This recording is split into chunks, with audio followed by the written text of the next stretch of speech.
مومن مردوں سے کہہ دو کہ اپنی نظریں نیچی رکھا کریں اور اپنی شرمگاہوں کی حفاظت کیا کریں، یہ ان کے لیے بڑی پاکیزگی کی بات ہے، اور جو کام یہ کرتے ہیں اللہ ان سے خبردار ہے۔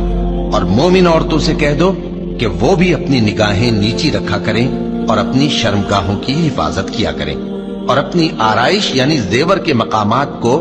ظاہر نہ ہونے دیا کریں مگر جو اس میں سے کھلا رہتا ہو،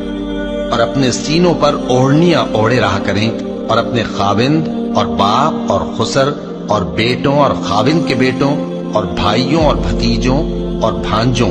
اور اپنی جیسی مومن عورتوں اور لونڈی غلاموں کے سوا نیز ان خدام کے جو عورتوں کی خواہش نہ رکھیں، یا ایسے لڑکوں کے جو عورتوں کے پردے کی چیزوں سے واقف نہ ہوں۔ غرض ان لوگوں کے سوا کسی پر اپنی زینت اور سنگھار کے مقامات کو ظاہر نہ ہونے دیں۔